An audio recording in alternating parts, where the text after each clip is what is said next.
November 3rd, 2021. Welcome, everybody. This is a virtual meeting by virtue of Minnesota Statutes 13D.021. And if you are a member of the public listening in, we invite your comments and questions by email to public.info@metc.state.mn.us. And I'll now call this meeting to order with a roll call to establish a quorum. So, Liz, take it away. I'm sorry, Bridget. There you are. Councilmember Barber, Here. Chambliss, Here. Cummings, Here. Ferguson,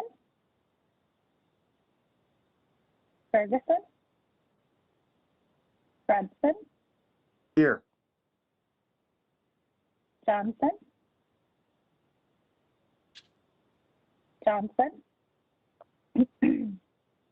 Lee, Here.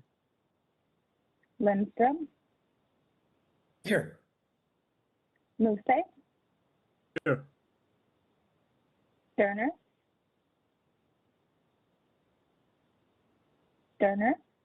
Here. thank you, Bento, Here.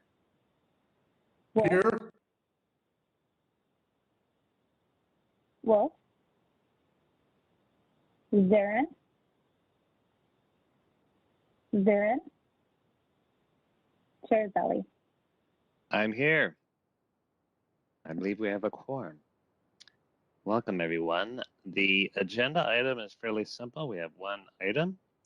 So if there is no objection, I will assume the agenda is approved, which takes us to the approval of minutes from October 20th, 2021, the regular meeting of the Committee of the Whole. Is there a motion and a second to approve the minutes? Motion by Councilmember Chambliss to approve the minutes. Thank you, Councilmember. Second? Thank you, Councilmember Sterner. By Sterner. Sterner? Thank you. Any discussion, questions? Sterner be second. Right, got it. And, all right, hearing none. Bridget, you may call the roll. Councilmember Barber. Aye. Chambliss, Aye. Cummings, Aye. Ferguson, Aye. Fredson, Aye. Johnson,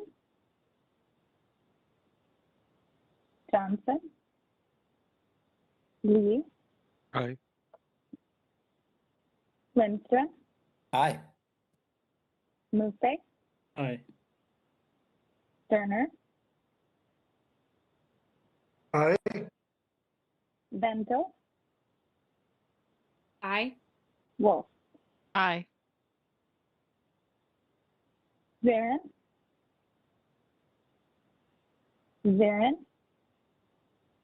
Chair Zelli. Aye. Okay, that the minutes are approved. So let's get to the main information item, which is the 2050 Metropolitan Development Guide overview and timing. And this is a continuing in our series of thinking about that 2050 vision.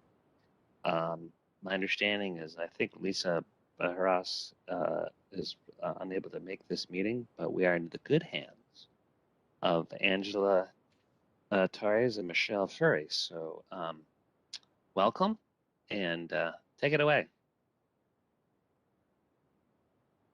Thank you, Mr. Chair. This is Michelle Fury from the Communications Department here at the Council. Thanks for the opportunity to present to you tonight. As you mentioned, Lisa Barajas is unable to be with us tonight because of a family emergency. So Angela Torres, Dan Markel, and I will be tag teaming on this presentation for you tonight. And really the goal of this whole presentation today is to give you an update on where we've been and what we're really anticipating to be work upcoming in the near term and into 2022, so that you have a sense of how the planning so far for the Regional Development Guide is leading up to some more tangible work that will be coming your way, and then get you sort of thinking about some of the big picture questions that are related to this work. Go ahead and move to the next slide, Greg. Thank you. So what we'll do tonight is we'll provide you an overview of the guide and our approach to the 2050 planning process. We'll talk about the work to date and what is upcoming, as I mentioned a minute ago, and then we'll discuss council member involvement. And we have, come to you before to talk a little bit about some of the big picture themes and things that you're interested in seeing in the regional plan. But we're going to get a little bit more tangible in terms of some of the things to be thinking about moving forward here today. And we're really excited. During this presentation, just want to encourage you, this is an informal conversation. This is your meeting. So please feel free to stop us, ask any questions you have to clarify anything, and to go deeper on any of the issues and really discuss this, because it's an important topic for you all to be understanding, but also just really providing the guidance and leadership on. So we're just here to support that process today. With that, I think I will hand it over to Angela to start with some of the specifics on the plan. Next slide, please, Greg. Michelle. Yep, next slide. Thank you. So Michelle was talking a little bit about background, so I'm going to go way back. 1976, the Metropolitan Land Planning Act was adopted by the legislature. Really, the act was a response to the region's continued struggle with how to handle growth and development across the region. So the legislature identified some findings that this is a region of interdependent communities with issues that extend and cross multiple municipal or county boundaries. Individual communities impact the region's infrastructure, and growth creates the need for public services. So, and where there is an increased risk of air and water pollution and risk of water supply shortages. Much of the initial drivers behind the Metropolitan Land Planning Act were really environmentally based. So keeping that in mind as we were talking through this, the legislative purpose was very clearly defined as protecting public health, safety, and welfare. And that's very consistent language for the planners in the room, but also to ensure coordinated, orderly, and economical development of the region. We'll talk about some specific statutory language in a moment. Greg, go ahead and to the next slide, please. So statute specifically requires that the Metropolitan Council shall prepare and adopt a comprehensive development guide for the metropolitan area. That sets the foundation for the work that we're talking about here with the 2050 plan and the work that we did through the 2040 Thrive MSP 2040. Greg, next slide, please. We'll try and keep the statutory language light here, but we do have to kind of set the foundation. So why then was why were we directed to do this particular task, to plan for growth, to make sure that we're efficiently using infrastructure like the transportation system, the wastewater system, and the regional park system?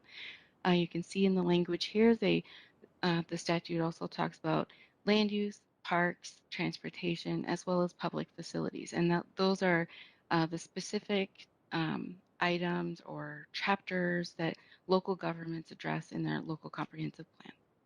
So I will then turn it over to Michelle, and I will kind of interject throughout if there are any technical questions about the comprehensive planning. Thanks, Michelle. Greg, you can go ahead and move on to the next slide.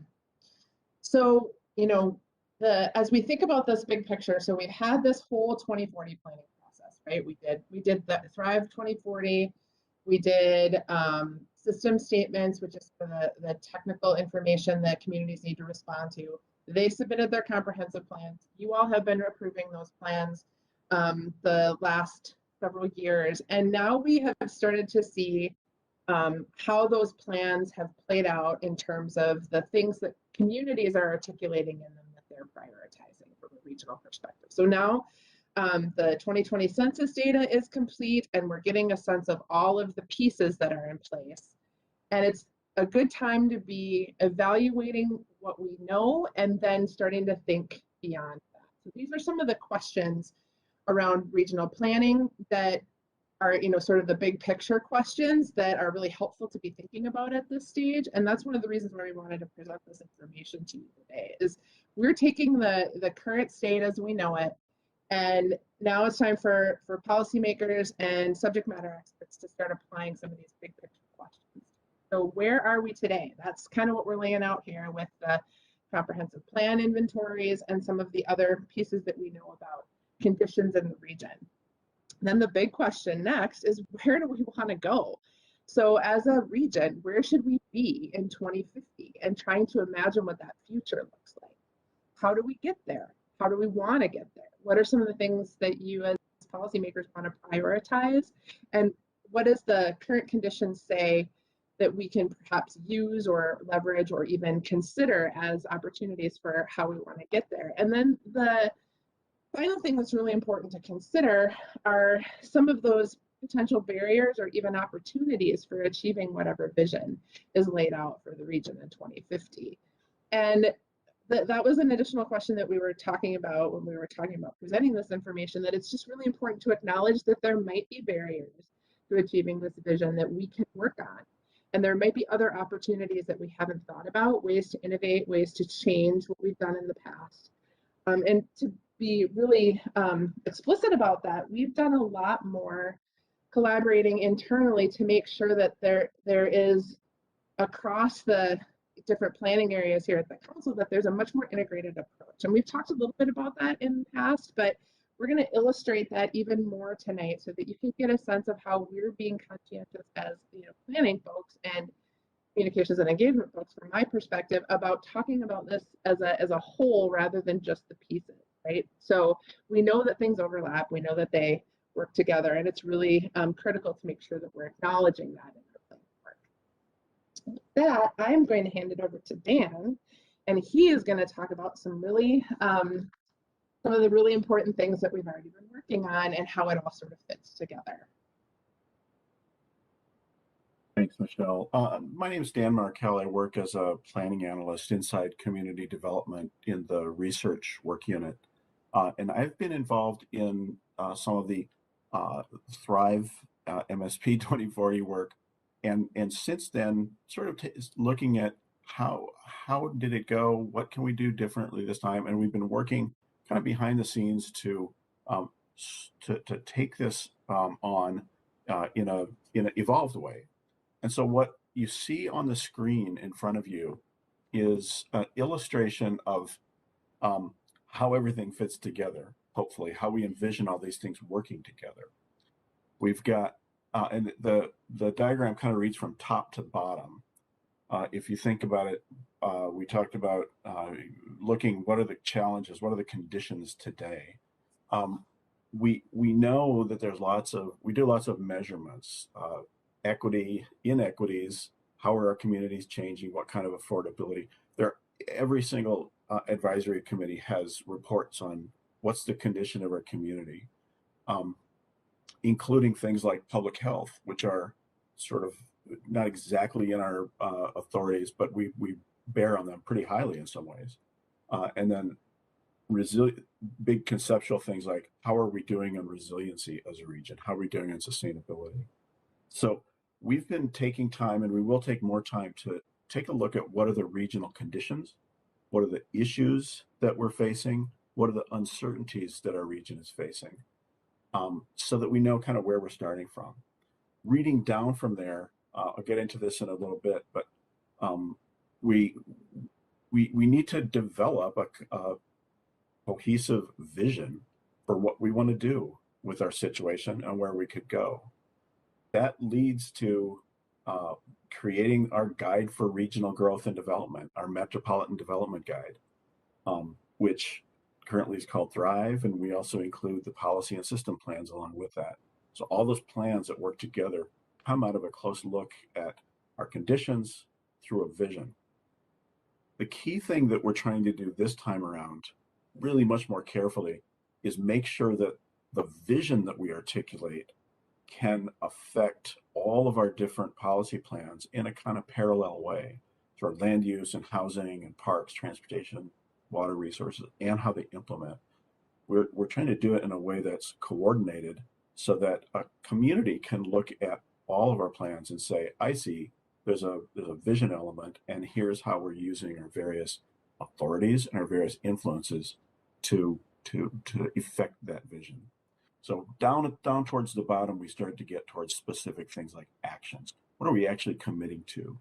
How are we going to run our systems? Who are we going to convene? What are we going to do? What are we going to do? And then the very bottom is all those funny little graphics are metrics. How are we measuring it? How are we holding ourselves accountable? And this is an illustration. Don't take this as a chapter outline or anything, but we're conceiving of this thing sort of from, as they used to say, soup to nuts, from the beginning to the end as one coherent thing. So that's the way we're trying to do it. This is the illustration that's come forward most strongly at this point. If we go to the next slide, I'll talk about a little more specifics. Okay. So inside that big diagram, what the heck are we doing? This lays out some different activities that take center stage as we go through the various years, from preparation, which we really started this back in 2017, reviewing things, taking a look at approaches we might use, to 2020, lots of interviews, surveys, etc. 2021, we've spent a lot of time talking about the approaches we might want to use for this planning process, and really sitting down at least as a staff to say, what do we think we could actually do? And so under approaches this year, we've started internally framing like topics that we know are big issues. How do we talk about them, and how do we talk about them as shared things? How do they intersect with each other? How would we explore all the uncertainties that we're going through? We're talking about using techniques called scenario planning as part of that. It was mentioned earlier, census and forecasting folks, or census folks, they've got the big census data and working crazy to get all the census information put in shape and do the forecasting. But then down at the bottom of that second column, you see council engagement in 2021. If you remember back in January and March, I think, there were a couple of committee of the wholes where there were big discussions generally about what do we want to do moving forward. That's one of the important streams of information that's fed into this year's work. Going forward, I won't read these in detail, but we start to really do heavy engagement in 2022, really heavy development of the plan in 2023, and scheduled adoption, refinement, and adoption of our next regional plan, the 2050 plans, in 2024. And then Angela takes center stage in 2025 and 2028, because we really move into working heavily with the communities on implementation of the plans, getting communities to do their individual comprehensive plans. And if we turn around in the calendar right now, we see communities are finishing up their comprehensive plans from Thrive. This schedule looks out ahead to the next 10 years. Again, this is a bunch of activities that do happen over time. The note on the bottom is important here. This does not mean that each of these green squares only happens in that year. There's actually work on all of these items that go on through the whole schedule. But they kind of take center stage in those years, more or less. So one more slide, and then we can slide forward. For those of you who are of a Gantt chart mind, here we have some of the products and sort of work efforts laid out according to those similar years. 2021, current state investigations. One of the things that was in one of those lists that I don't think gets enough credit is we've actually been setting up the budgets for this kind of work in the future years. And that's all sort of quiet behind the scenes work that really sets this in motion. So we're really moving into now vision development towards specific areas in the systems and policy area work. So the transportation folks, the water resources, housing, parks. That specific information is going and will get going with all the input we're doing. And then it starts, the bars start to get yellow and red, meaning higher urgency, apparently. Drafts, actual words, things that people can look at, public reviews. And then 2024 and 2025, we really look at, the documents and the system statements that go forward. One last word is that trying to do this in this coordinated way has been an interesting exercise, partly because all the different divisions and all the different plan areas have requirements of their own. The federal transportation authorities require us to do certain things.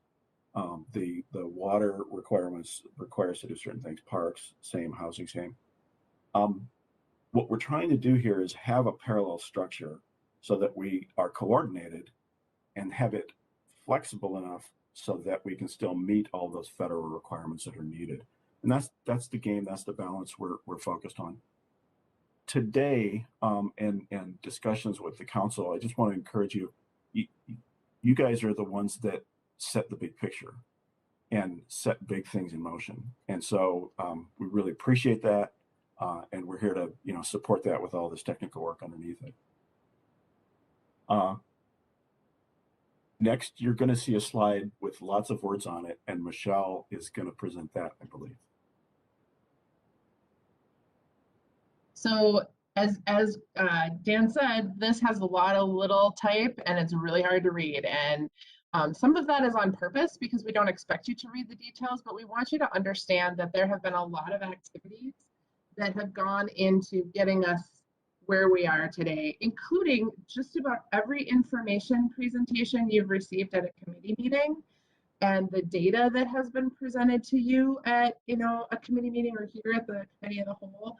It's all setting up the conversation about the regional plan. And sometimes that might not be right in front of you as you're thinking about these things and seeing this data, but the point is that we're setting these things up as your subject experts to make sure that you are, at least you have a foundation of information you can refer to and a place where you can turn to understand better all of the things that go into this work.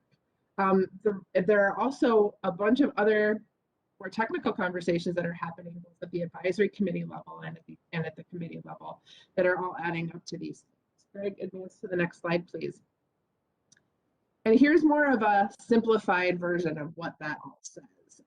Your committee presentations, like I said, there's data analysis and there are studies that our planners and analysts are doing to make sure that you understand some of the background information that we both collect and that we analyze.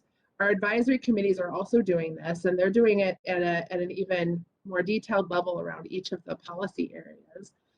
They're also bringing community experiences and equity to the conversation, and some resource allocation in terms of where our money goes, where our federal money goes, where like local communities grants go, things like that, where we are putting money into certain things based on the policies that are identified in these regional plans. The committee of the whole conversations that we talked about, your council member discussions and the panel discussions that you've had, including like the developer panel that was at the committee of the whole, and the really great, I'm sorry, this was my favorite one of the last year, this really great conversation that happened a few weeks ago around data and housing and the relationship between some of those things that we know about communities and people who need affordable housing. Those are the kinds of pieces of information that you're going to need moving forward as we start to talk more about some of the policies. And of course, the committee of the whole has also brought external partners and experts into that conversation as well. That developer panel was a good example.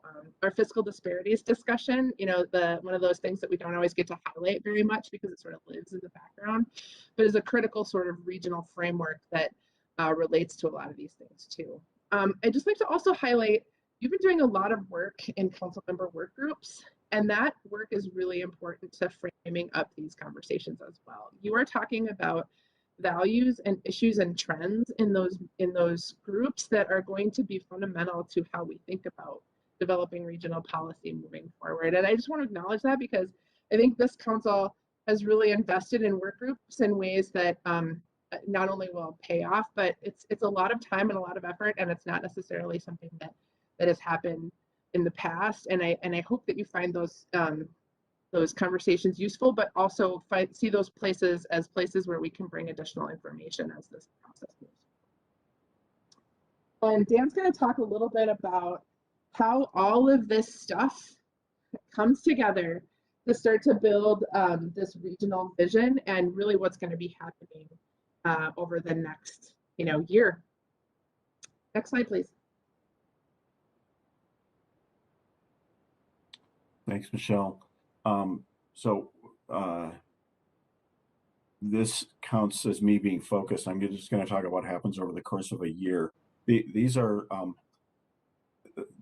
activities, things you're going to see that are happening, that are going to happen. So they're sort of near-term future. If you remember that diagram that we read top to bottom, first up, building the regional vision. We've been doing research. We've been looking at trends, what our conditions are. But now we're really starting to focus on identifying some of the basic underlying core things. One is, what are our values? We've been collecting discussions, identifying values. We'll continue to have that discussion. And we really want council members to weigh in on the values. What are the values of this council? What are the values of our region? Key role for council members. Refining outcomes, part of the vision. What do we want to get to? How do we want our region to be under refining the outcomes? And there are a lot of key regional issues. What are the drivers that could really change our region? What are the trends that are happening? What are the uncertainties that go on in our region? Folding those into our vision will give us a robust and kind of resilient plan going forward. And a lot of this is wrapped into something called scenarios planning, which is a technique of looking forward at multiple futures so that we can be prepared for the range of possibilities that we'll find ourselves in 2050. There will be lots of more detail on that in the past, but when we say scenario planning, think of it as a really great extended discussion early on about how we're considering all the different futures possible. Second big bullet point. There's a lot of work to do here, and we are committed to using all of the various committees, including technical committees, including advisory committees, including council committees, in a kind of distributed conversation format, so that we have the appropriate level of discussion about all these issues. Committee of the whole is a place where it all comes together, but there's a lot of work that has to be done that'll be going on. So you'll start to see opportunities for committee members to participate in discussions and workshops, both at committees and possibly outside of committees. Just look for that. When you see those opportunities, it's about this planning effort. Internally, we've also been having and will continue to have discussions about regional issues and how the trends that we're seeing in our region and the potential problems in our region, uncertainties in our region, how they might bear on this planning process. So there's a kind of beginning to that that's starting to bear some fruit. We'll bring that information together, and that's the ingredients that go into this as the sauce. 2022 work planning. As you guys look at your committee work plans and our directors and managers look at our staff work plans, this is where we stitch the right people into the mix so that we're doing this work on an ongoing basis. And this is not necessarily a completely separate thing from the work we do anyway.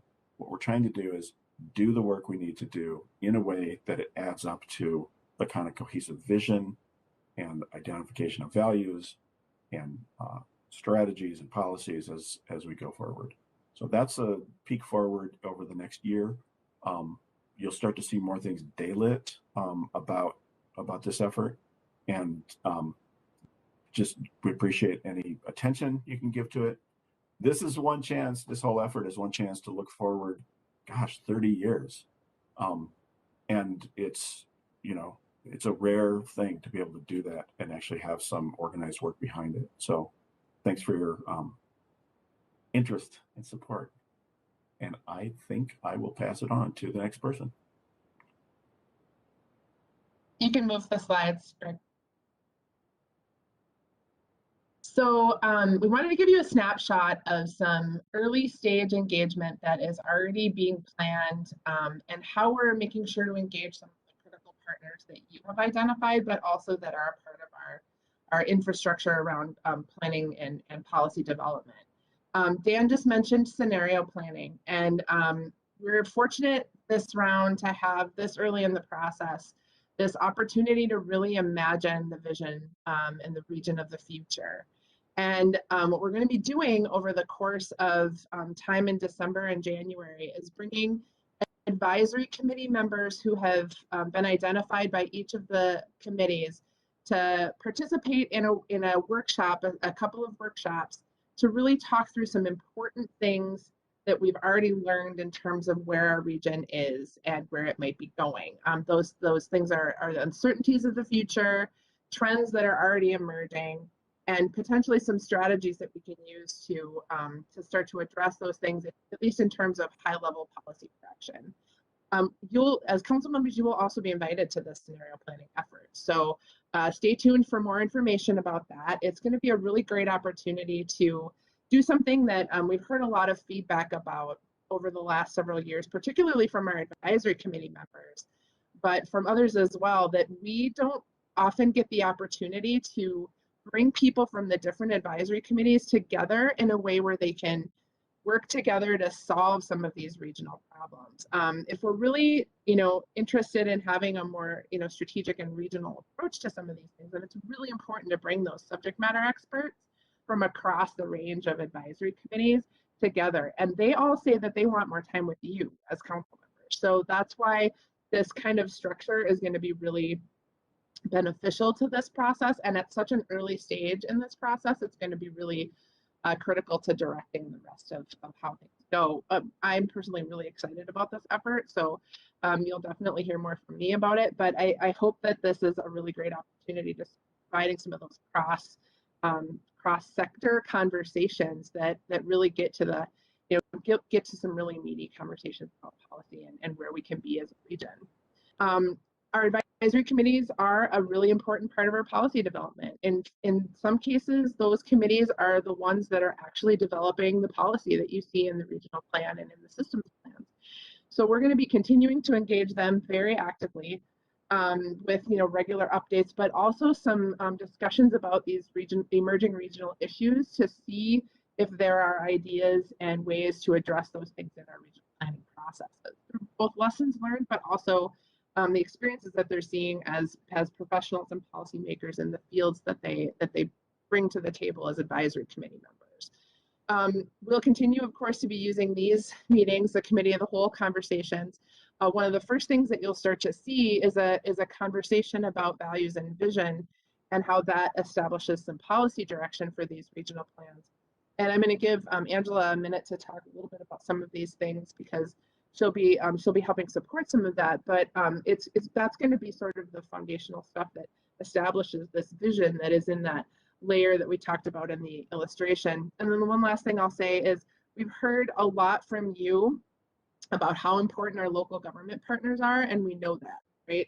The comprehensive planning process involves local communities, and we absolutely have to be engaging with them. And there's been a lot of work done to pull lessons learned and feedback from the last process, but we know that not only that feedback, but the experiences that these communities have had in this process really does give us a sense of the kinds of guidance in the areas that they really are looking to the council for help on. We provide important resources to them, and these emerging regional issues are really reflected in those communities, and it's important for us to make sure to be tying those things together and bringing those folks to the table. Angela, did you want to say anything about the vision and values process or the comprehensive planning lessons learned? We're continuing to, thanks, Michelle. We're continuing to do a lot of research into the data that we do have, which is all of the comprehensive plans. And so one of the things that we're doing, just to give you an example, is looking at every single comprehensive plan and looking at the vision and values that the local government has identified and the engagement process that local governments have conducted in order to develop that vision. That tells us a lot about what communities are prioritizing right now. And that's reflected throughout their 2040 comprehensive plan, but we can use that as a baseline of engagement as well, right? So local governments do a tremendous amount of work with their citizens, residents to really develop that language and develop those priorities. So we want to honor that and pull that into some of the information that we're using going forward as well. So thanks. Thanks, Angela. Go ahead, Greg, to the next slide, please. So I mentioned a minute ago the importance of local government partners and making sure that we are including the information that we've learned from their processes and their feedback in these processes. We've also heard a number of things from you and from our full range of partners about what needs to happen with this. And they're sort of in these two topic areas, the important principles we have for this work and the important topic areas that we need to make sure are addressed, and perhaps across the range of systems and policy planning areas, that they're emphasized and clear in terms of how they play out. So under the principles category, process is important. We know that we need to be making sure that the process is clear, that the participants understand how their participation is going to influence the end product, and that we do a good job of being transparent and accountable in that process, and report back and make these things evident, so it's not like a secret how this stuff gets developed, right? Public participation, so beyond just our partners, but that we're engaging critical groups of people to be included in this process and doing it in a meaningful and substantial way.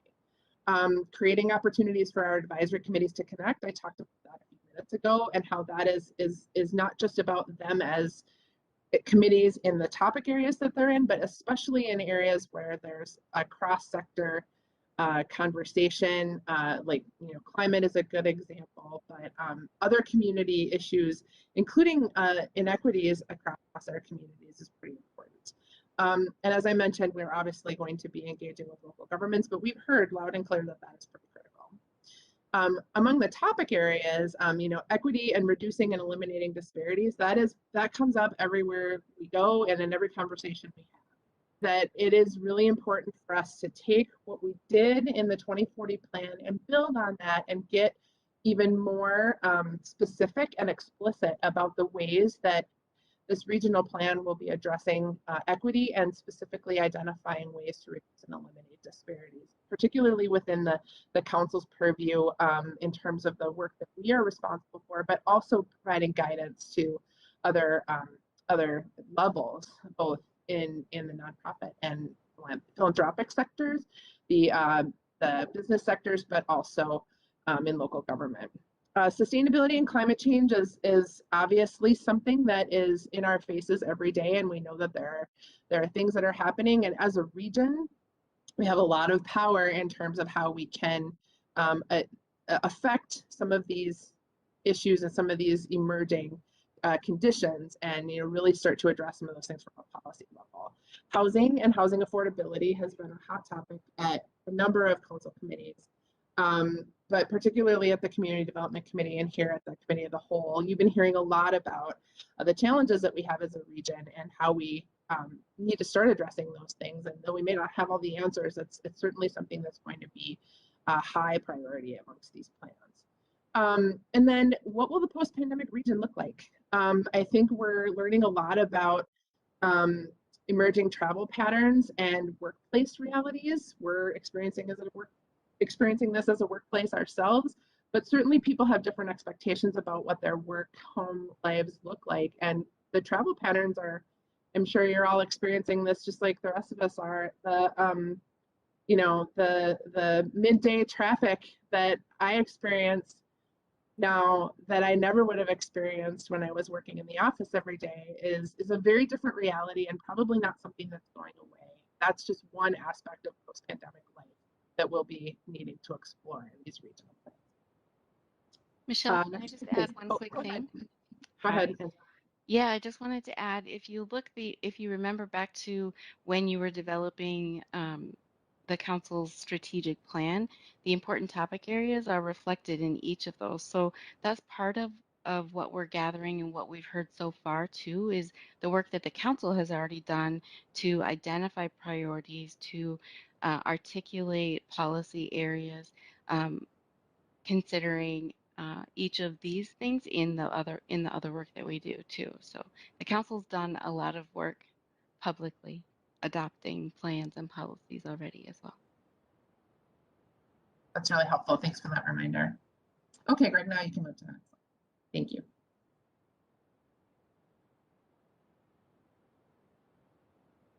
Next slide, Greg. So here's where we have some asks for you tonight. This slide and the next slide, we're really gonna be looking to you for some ideas about, are there things that we can be adding to this list of critical regional issues and the areas that we're starting to explore with relation to uncertainties and values? And I'm just gonna pause for a second and see if anybody has anything that they'd like to add at this point, either about the rest of the presentation or as you're thinking about these big regional issues, where we should go.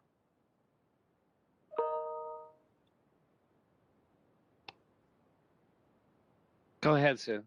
Thank you, Mr. Chair. This probably maybe fits into values, but one of the things I've been thinking about a lot, especially during the last several weeks leading up to yesterday's election and again today following the election, and that is public engagement.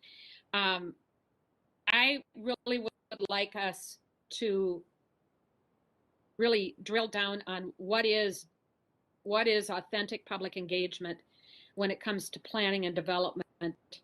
And I'd like us to be a model for counties and cities and townships as it relates to public engagement. I'd like to have them work with us in coming up with protocols for authentic public engagement. I have to say that I've been a little concerned in a couple of instances, and I won't bore you with details. If you want to ask about it later, I'd be happy to share. But I have seen and heard things characterized as public engagement in the planning process, and I can't cite any examples with us as a council, but they may be there, and I don't want to plead purity and perfection and innocence, but I've seen examples where when you really look at what happened, it was, here's our plan, tell us that you like it. And then we get argumentative, and I'm using we as the royal we, not us as the Met Council. The presenter gets argumentative when the response isn't given that they're looking for. And I've seen it more than once, and I get concerned about it because it becomes a real turnoff to citizens, and it becomes a particularly inflamed turnoff in this current political climate. And we saw this play out in a number of ways in the election this fall, and I would guess we may see it again next fall and for years to come. And I would really like us, when we ask a community or a citizenry for their input, to really be asking for input and to get to them on the front end of the planning process so that they feel like they have a bit of ownership in it.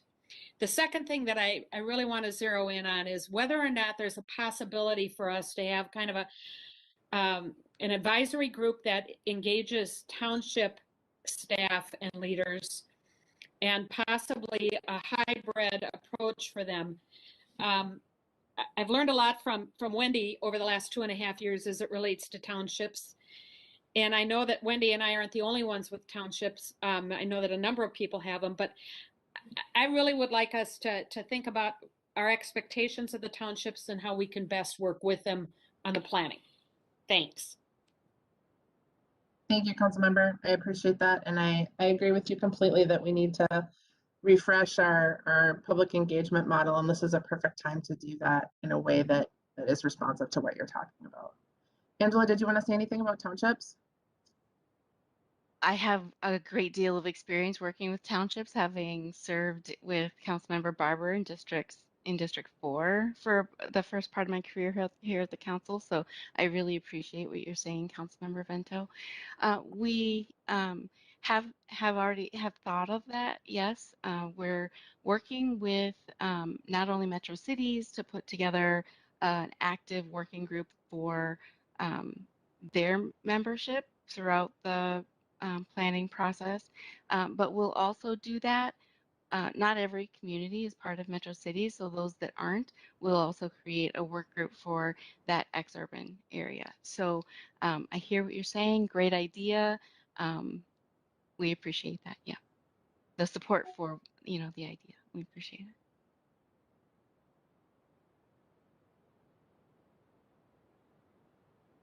Other ideas?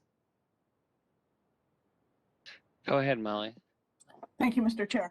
I know that this is obviously part of consideration. We've heard this, but I feel like I'm hearing more and more that Minnesota, the Midwest and Minnesota in particular, are likely to be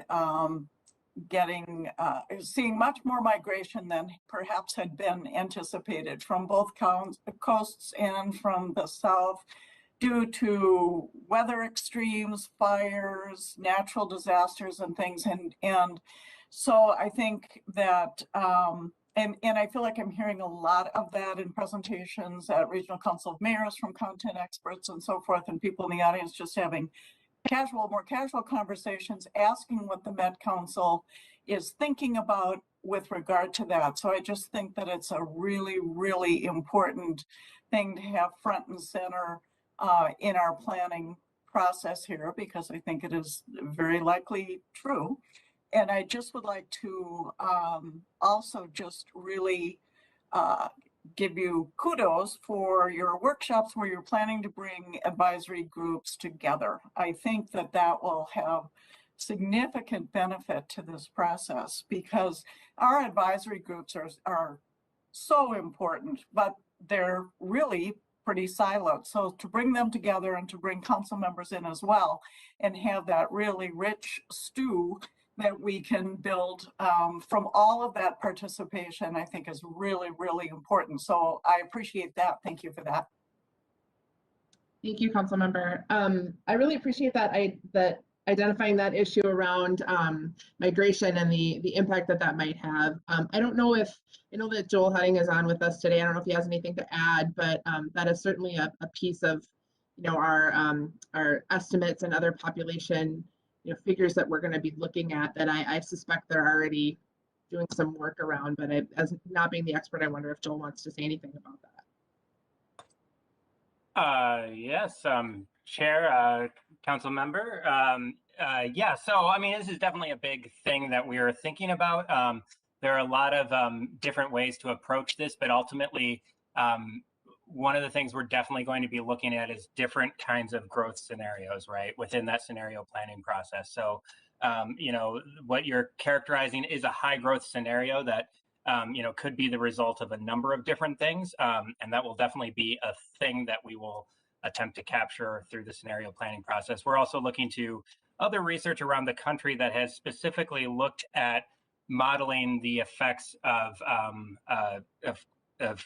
basically climate change and climate refugees, and where those climate refugees are likely to go. Kind of our initial read on that literature is that yes, the Twin Cities may gain some of those, but that it's more likely that the places that are really going to take in a lot of those refugees are going to be places that you know, are in closer proximity to the areas that will be most affected. So places like Atlanta, for example, if that makes sense. But in any case, I definitely agree with the interest and the concern, and it's top of mind. Thanks, Joel. Appreciate you jumping in. Thanks, Councilmember.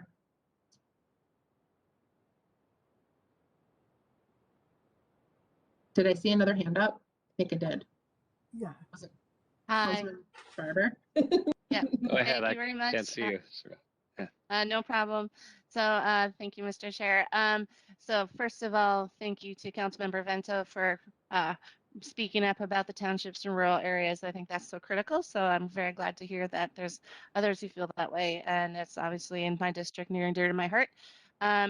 Some of what I want to ask about kind of tags on to a little bit of what Councilmember Cummings was saying was we hear a lot of talk about post-pandemic response for transportation and transit, but I think that we have to take a broader look at it, because I think even when we're talking about, yes, our decrease in commuter transit and things like that, that also means people may be choosing where to live differently and things like that. So I think it connects to housing and to equity and to a lot of these other things. So I just want to make sure we don't put too narrow of a lens on sort of this post-pandemic, what are we going to look like as a region? Because I think it's probably much broader based and will have more impact than we anticipate. Yeah, appreciate that. Totally agree. I don't have anything technical to add about that, but if anybody on the call who does wants to add anything, feel free. Now's a good time. Yeah, Michelle and Councilmember Barber,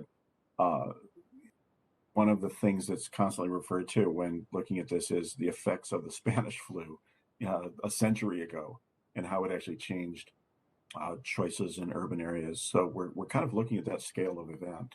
And so your point's well taken. I don't want to load too much weight on the scenarios process, but one of the things that we will do is look at the range of effects of major events like that. And public health broadly, we don't know that COVID's going to be here forever, but something is likely to be here. Remember Zika? Remember Ebola? Things happen on a regular basis. So thank you for that point. Noted.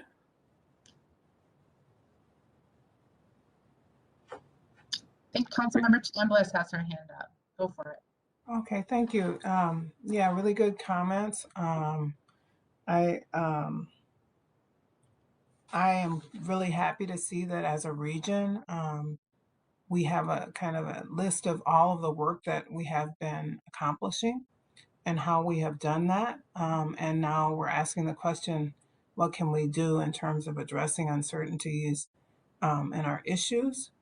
And I think in addressing that, we can look at being more strategic and allowing that strategic strategy to help us be more focused towards addressing those goals.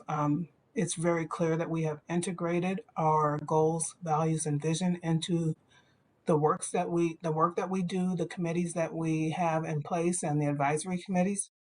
But how do we, as it was said earlier, make this process and strategy in our planning more cohesive, making sure that we have a lasting effect on our impacts to equity. And through the strategy, I think we would be able to, with an equity strategy and policy plan, I think we would be able to take our goals and objectives and our outcomes to the next level. So I would definitely advocate for looking for an equity policy plan that allows us to track and report the work that we are doing and the work that we plan to do. I think it will strengthen our strategies and allow us to be more effective and having a more impactful results towards equity it will allow us to add value to our constituent base, whether they be, urban core cities or rural cities.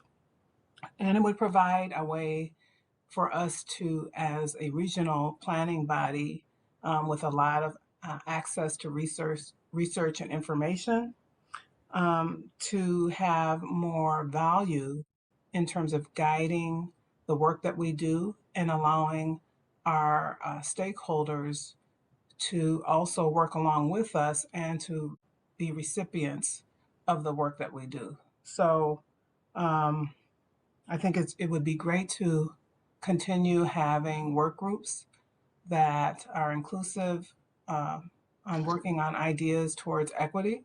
But I think it would also allow us to have a high level, kind of like a top down approach, looking at how are we doing the work that we're doing?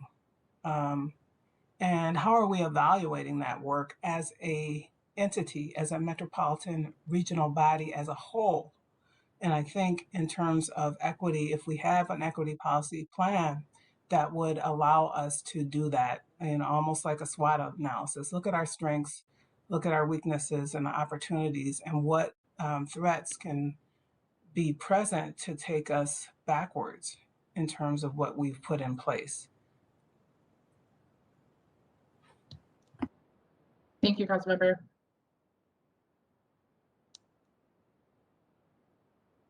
Any other thoughts about critical regional issues, uncertainties, and values at this point? It's also really important for you to be thinking about these things. I know people process information differently, so we don't expect you to have all of the answers today, but we wanted to set up this conversation for you and hear some of these really important things around values, particularly like what Councilmember Chambliss just said, to make sure that not only are we reflecting this work, but that you're also keeping it in mind as you go about the other things that you do as council members. It's going to obviously become more important and more prominent to you as you interact with communities as well. So just keep these things in mind and feel free to let us know at any time if something's emerging that you think is really critical along the lines of what you've all been saying tonight. It's really helpful. Yeah, I think what's emerging is that for my suggestion, my recommendation, in terms of what we could add, is an equity policy plan. Yeah, and I appreciate that, Councilmember Chambliss. And I think before we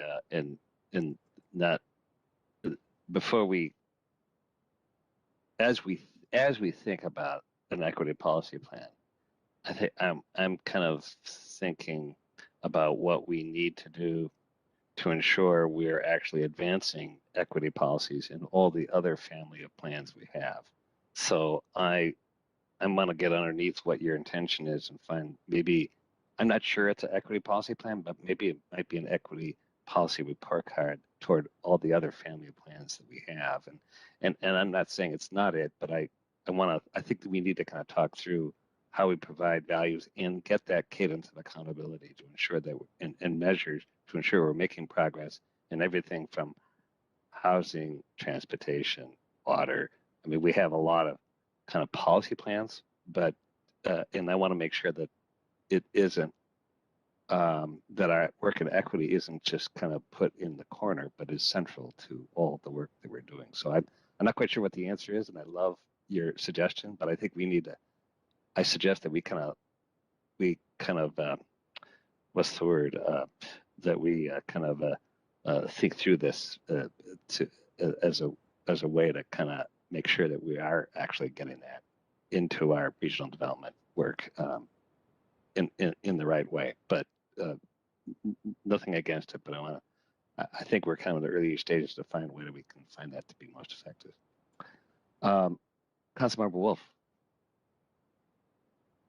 Thank you, Mr. Chair. I guess I would advocate for keeping an eye on how much bandwidth we have as an organization, because we've got a heck of a lot going on. Our transit system is undergoing major changes. and huge employee recruitment problems. Our region as a whole has all these changes with where people are traveling, where they work, how they shop, what kind of houses they want to live in. And so I would caution against adding a whole bunch more stuff to the plan. This is a long-term plan that we have been told we have to have certain systems, the transportation system, the wastewater system, the park and recreation system, aviation system, but we don't have any authority on other stuff. And we've got our hands full just trying to figure out how to run what we have right now. It kind of feels like the wheels are coming off a little bit. And I want to make sure that we get all of our work done properly before looking for more work.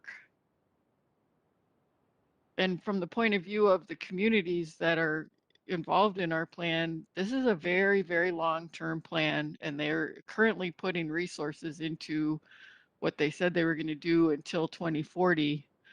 When we do our plan, we can't make major turns and changes from what's already in place because there's already a lot of money going into the infrastructure for what we've already committed. That's been something that's come up kind of every time we come up with a new plan. People say, hey, let's throw in all these things, that'd be cool. And then the cities go, wait a minute, we've got a whole lot of infrastructure that we put in place that we can't just turn on a dime and change. So I just wanted to be mindful of that as well.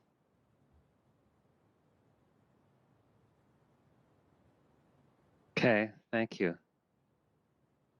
So I don't want to interrupt the conversation, but we do have one more thing we want to share with you that is a little bit related to this. So Greg, I don't know if you can put the presentation back up, and then we'll All right, thanks, put our Michelle. last Keep going. slide. We'll put our last slide up there, which has some of these big picture questions on it. We want to hear from you both today and also in the definitely the few weeks that we have left in this year, how you want to be involved in this vision development. You have really started to lay out some of those priorities today. We are already hearing from you the value of having conversations here at the committee of the whole level, and also, you know, making sure that we're using well our standing and advisory committee discussions. Certainly, we've also heard some feedback from council members that you'd like to be involved in leading and participating in discussions within your and in the communities in your districts. And you know, that will certainly be something that will start, you know, teeing up for you as this becomes more tangible here in 2022.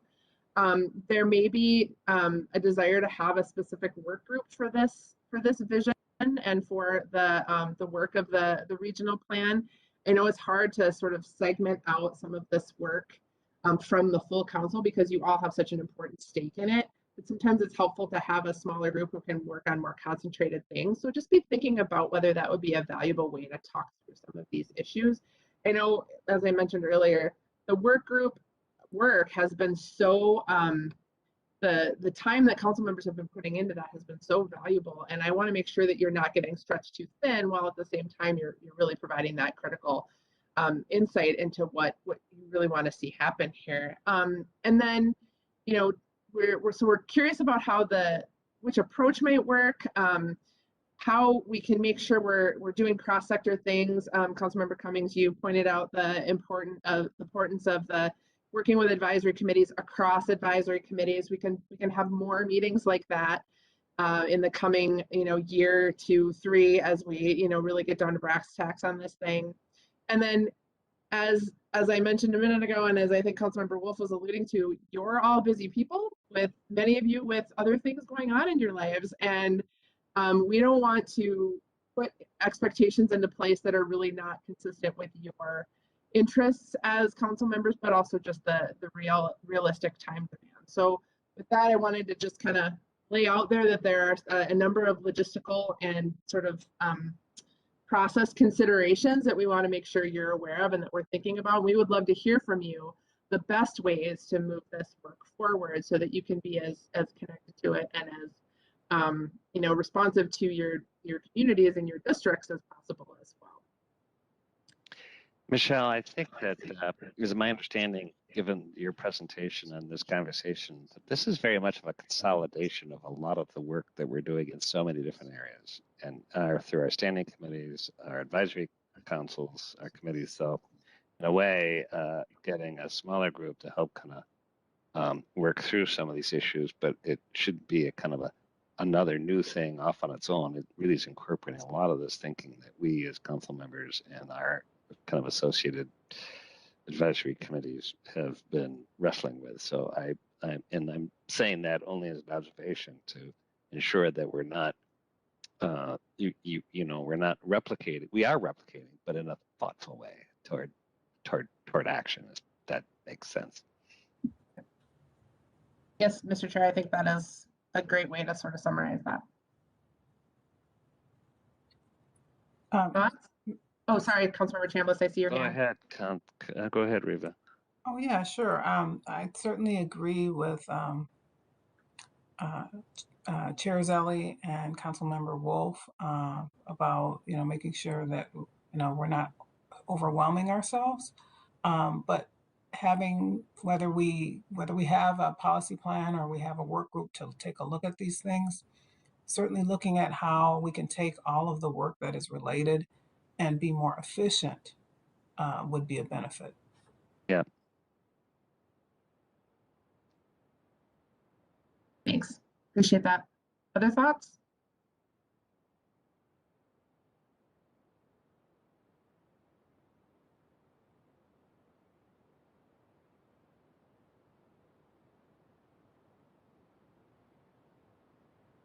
Well, I'll say this. I really appreciate that this pops into our radar because this idea of being busy, we get busy with our specific kind of projects, action committees, but this kind of planning function, this very kind of high level where we bring things together, is really a central element of what a council should be doing. And if you look at the timeline, it's a very long-term frame here, and every 10 years, so it involves actually multiple councils, maybe even multiple administrations, who knows. And so I think that keeping that consistency, that not have it only when it kind of pops up in front of our screen that we start talking about it. We need to find a way that this becomes part of our regular conversation and engagement. So without adding even more work to our busy lives, but maybe because of our busy lives, that we want to kind of keep it, keeping it in a streamlined, efficient way in front of us. Well, Mr. Chair, thank you so much, and council members, thank you so much for your conversation tonight. As I mentioned, obviously we're not going anywhere. We're here for you and to support this effort, and we will be coming back with additional topics for discussion. But we're here to make sure that we're shaping this and framing it in a way that is efficient, effective, and provides you what you need to make these decisions as we move forward. So please let us know how we can help.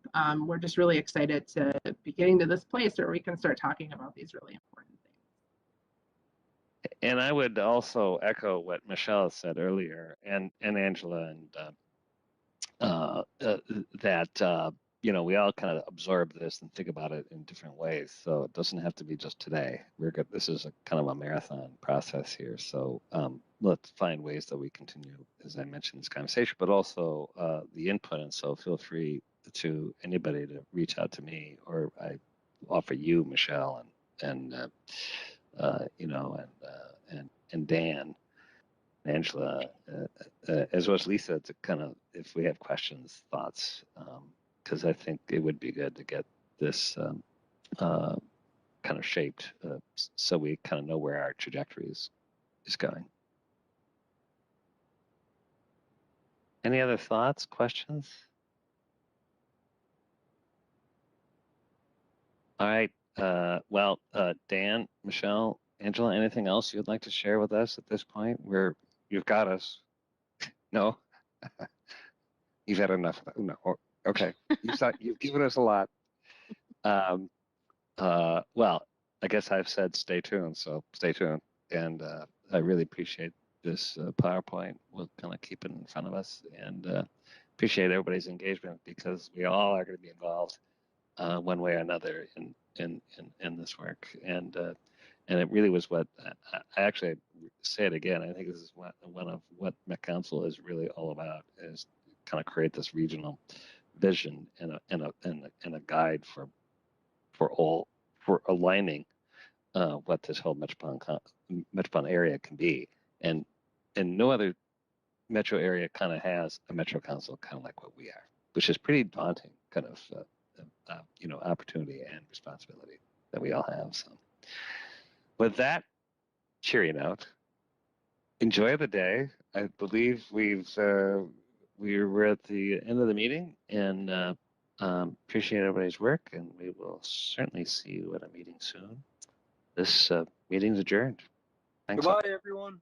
Thank you. Good night. Thanks, Thank Chair. you. Bye-bye. Okay, I'm out.